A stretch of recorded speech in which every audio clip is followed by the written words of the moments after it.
and welcome to another Project Diablo 2 video. I am 7Hawk77, also known as Kordesh, and today we are going to be talking about support. So specifically support builds and skills in Project Diablo 2. Now, you might be wondering why I'm talking about this. You know, what do I know? So I did want to show a little bit of Path of Exile. So this is the Arch Nemesis League. I did hit level 100 with an Aurabot, which is a specific type of character that empowers allies through the effects of auras. You know, I basically did all the hardest content in the game. If you're familiar with Path of Exile, I was doing full Delhi maps with a Magic Find group making lots of money. It was super fun. I also made a Mana Guardian this league, but if you look at overall, you know, I've got tons of different Aurabots, curse support characters, Mana Guardians. This was a Warcry support.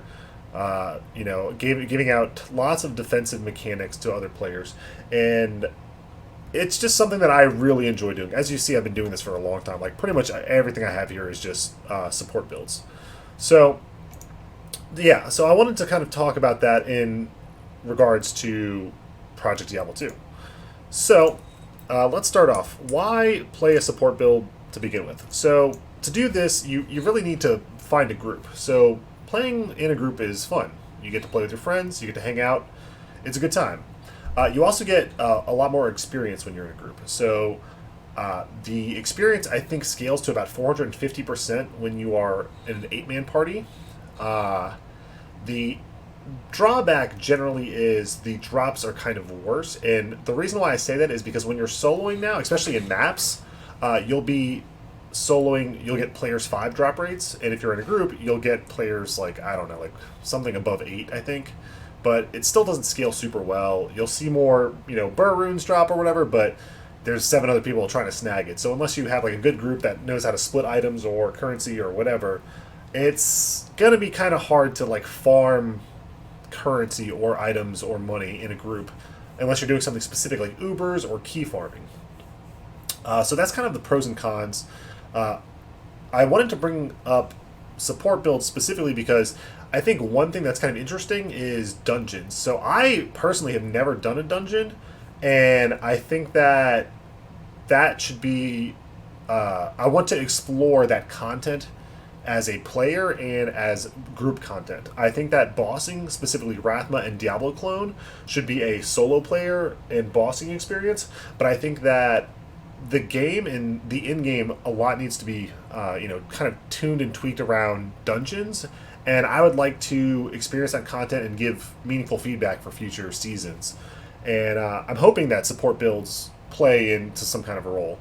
And so anyway, we're going to just jump into it, and I'm going to talk about specific mechanics of supporting and support builds. So when I bring these things up, I want to focus on a few things. So first off, I want to focus on buffing allies and debuffing enemies. So I'm going to go ahead and just load up Project Diablo 2. We're just going to jump into single player real quick, and I'm going to basically go through all the classes and talk about different support skills, and we're going to go from there. So we're just going to go into single player, and yeah, let's start off, and we can just start off with the Druid. And the Druid doesn't have a ton of support skills. The big appeal is summoning. So I'm not going to talk about summoning a whole lot, because summoning does give utility, as in you summon tanks for your party, which is great, but I'm talking more about specific skills that buff your allies. So for the Druid, really the only thing that is supporty is Heart of the Wolverine, Oak Sage, and then Solar Creeper, kind of giving, you know, health and mana to the party. Or is it just mana? I think it's just mana.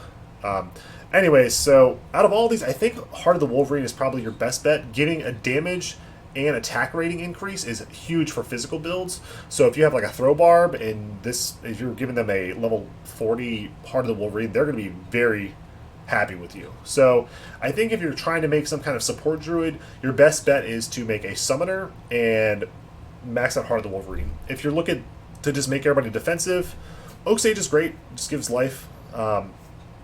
Yeah, not too much going on here. I think there Shockwave, I think, kind of stuns. Maybe you can like CC things for your party, but generally, I think if you're going to be playing a Druid for support, it's going to be a Summon Druid. So that's it for the Druid. Next up, let's talk about the Necromancer.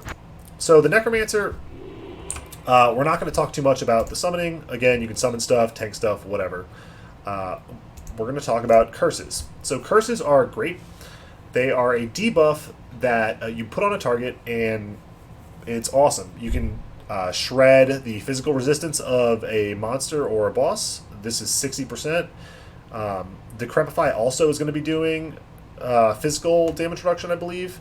So between the two of those, you can really amplify physical damage. I don't think this has changed yet. I'm not sure if Decrepify is going to be changed for the Necromancer or just Decrepify on items that are proccing Decrepify. So you'll have to check the patch notes on that.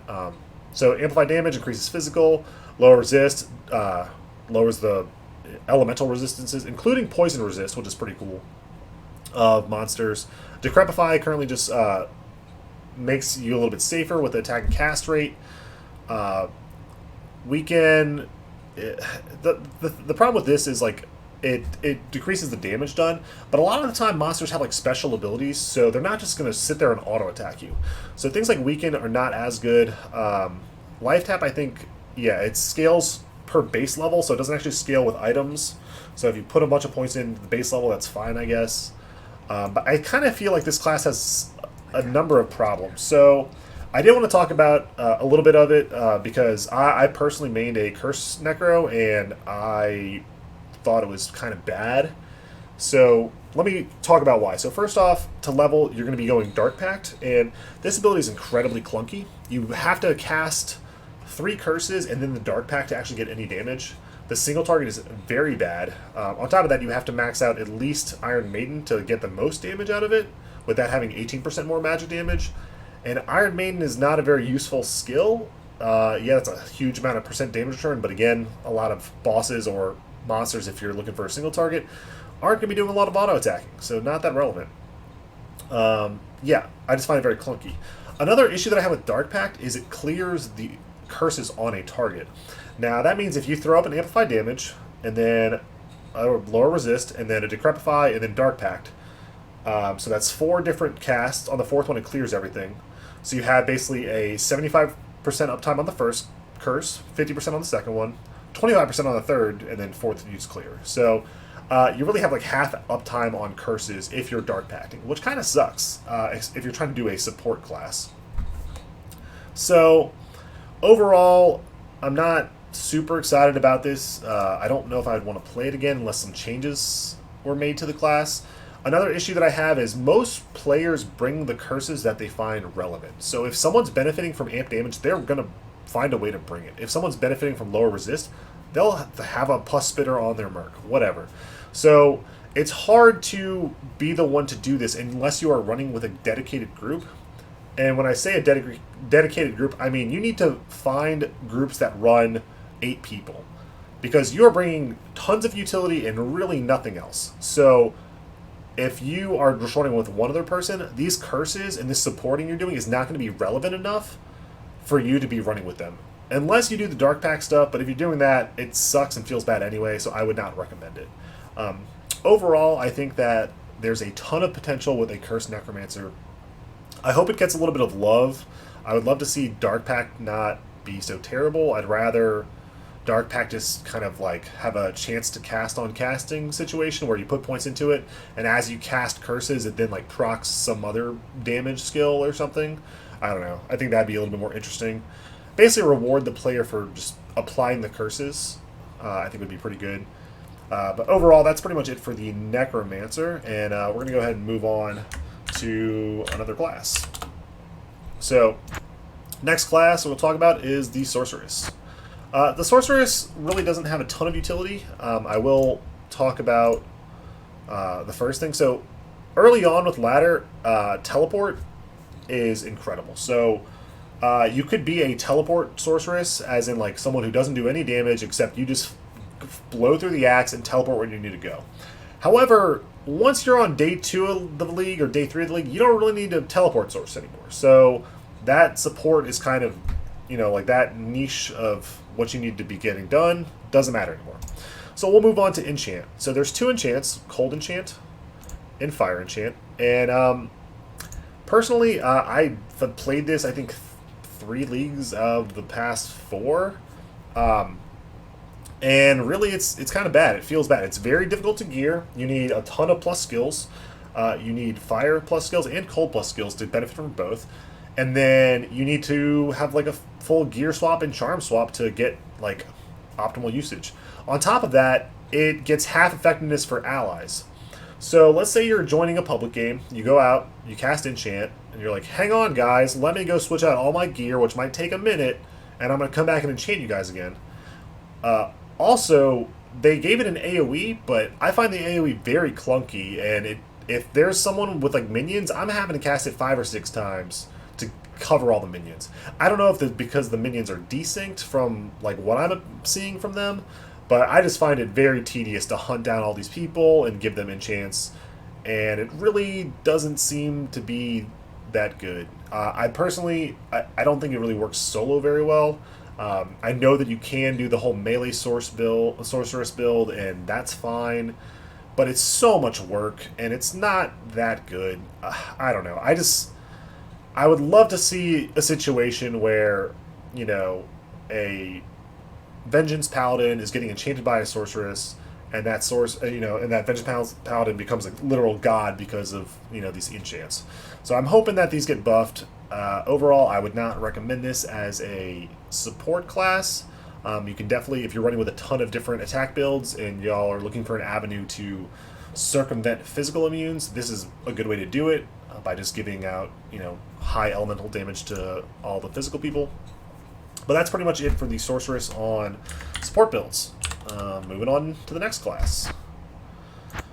And the next class is, I'm going to go over the Paladin next, which is pretty much the best. I'll talk about the Assassin and the Amazon very quickly. So the Amazon and the Assassin both have very little support. You can have some Valkyries with the Amazon, or the decoys, and then the Assassin you have like Mind Blast to stun, or it's just nothing is really, you're not debuffing enemies or buffing. I think the biggest thing the Amazon has going for it is the freezing arrow, which is more of CC. So again, I wanted to talk about buffing and debuffing, and they don't really provide that in a group setting. So next up, let's talk about the Paladin. The Paladin is awesome. The biggest issue that I have with the Paladin is there's really, in my mind, only one build for support Paladin, and that is a Fist of Heaven / Holy Bolter, and that's because you can basically pick all this stuff up, and then you have enough for points and an aura. And so you can max out Conviction and give out tons of negative res to help out your casters in your group. Or, for a while when I was running Fist of Heavens, I was running with a physical summon, a Clay Golem Necromancer and a Barbarian. And so, I put in all my points into Fist of Heaven stuff or whatever, and then I just grabbed Fanaticism and was just giving them Fanaticism until I think someone got maybe the Fanaticism rune word Beast, I think it is. And then from that I switched to Concentration or something else that we didn't have. So it's really, you just pick what is good for the group, and that's pretty much it. Yeah, there's a ton of different options here. Conviction is great in elemental groups. Fanaticism is great in attack groups. Concentration, if you're going hammered in and no one else is really bringing concentration, it's pretty good. Even might is fine, but it's more for, I think, for yourself than other people. Yeah, so it increases your stuff a lot more than your party. But if they don't have it, it's free. So, if you're bringing it. I did want to touch on, this is kind of a tangent, but I think that defensive auras are in a really bad spot. If you look, the Paladin has 2 trees that are just filled with auras, so you can really only use one of these actively. And pretty much everything else is combat skills. So that means combat skills Grand Charms are at a premium. Everybody wants them. Offensive auras, they're not free, but they're pretty cheap, and they're kind of more niche builds. Yeah, not great. So, but the defensive aura Grand Charms are basically free. If you find one, it is useless. And I think that that's just kind of poor design. I would like to see maybe something like Aura Mastery, where you put points into it and it allows you to combine the effects of certain auras or something. I don't even know. Like, I just want there to be an actual build that cares about defensive auras. That's not, you know, some weird thing that's only using a ton of high expensive rune words, which I think is a thing because of resist lightning increasing the damage. Yeah, so I think that's like one build is you use a bunch of you know, holy shock rune word items and then pump resist lightning. But I don't know. I want there to be a build where I can grab a bunch of defensive grand charms and, you know, make my party really tanky, or, you know, heal a bunch or whatever. I don't know.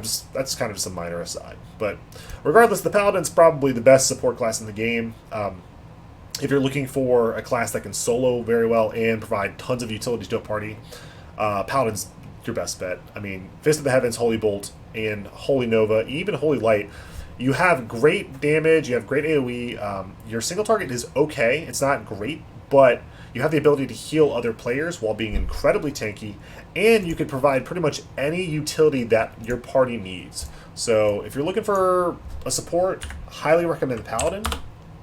And then we're going to go into the last character, and that's going to be the Barbarian. And the Barbarian is not a character that I've played personally, but I'm definitely looking into it for next league. I'm probably going to do it next league. I have no idea if it's going to be good or not, but I did want to talk about it.